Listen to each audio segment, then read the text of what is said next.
Bharuch division police મથક ખાતે જિલ્લા પોલીસ વડાની અધ્યક્ષતામાં લોક દરબાર યોજાયો. વિવિધ વિસ્તારના રહીશો અને અગ્રણીઓની ટ્રાફિક તેમજ સુરક્ષા વ્યવસ્થા અંગે રજૂઆત. જિલ્લા પોલીસ વડાની રજૂઆતને ધ્યાને લઈ નિવારણ માટેની હૈયાધારણા. ભરૂચ ડિવિઝન પોલીસ મથક ખાતે વાર્ષિક ઇન્સ્પેક્શનના અંતિમ દિને લોક દરબારનું આયોજન જિલ્લા પોલીસ વડા મયુર ચાવડાની અધ્યક્ષતામાં કરવામાં આવ્યું હતું. ભરૂચના ડિવિઝન પોલીસ મથક ખાતે જિલ્લા પોલીસ વડા મયુર ચાવડાની અધ્યક્ષતામાં યોજાયેલ લોક દરબારમાં વિવિધ વિસ્તારના રહીશો, અગ્રણીઓ, લોકપ્રતિનિધિઓએ ઉપસ્થિત રહી શહેરની ટ્રાફિક સમસ્યા, સુરક્ષા વ્યવસ્થા સહિતના મુદ્દે રજૂઆતો કરી હતી. વિવિધ સમસ્યાઓના નિવારણ માટેના સૂચનો અંગે ચર્ચા વિચારણા કરવામાં આવી હતી.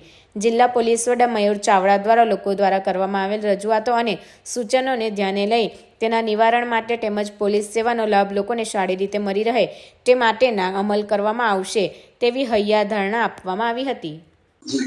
ભરૂચ શહેર એ ડિવિઝન પોલીસ સ્ટેશનનું વાર્ષિક ઇન્સ્પેક્શનનો છેલ્લો દિવસ છે, ત્યારે નોટ રીડિંગ રાખવામાં આવ્યું હતું અને લોક દરબાર રાખવામાં આવ્યો હતો.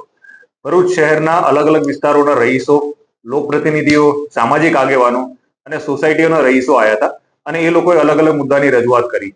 મુખ્યત્વે શહેરમાં જે ટ્રાફિકની સમસ્યા છે, નાના મોટા અકસ્માતો અટકાવવા માટે શું કરી શકીએ, કઈ જગ્યા ઉપર રોડ એવી રીતે મેનેજ કરી શકીએ, રોડ એન્જિનિયરિંગથી કે અકસ્માતો અટકે, એ બાબતે ચર્ચા કરવામાં આવી અને એ લોકો તરફથી ઘણા બધા સૂચનો પણ પોલીસ વિભાગને આપવામાં આવ્યા હતા.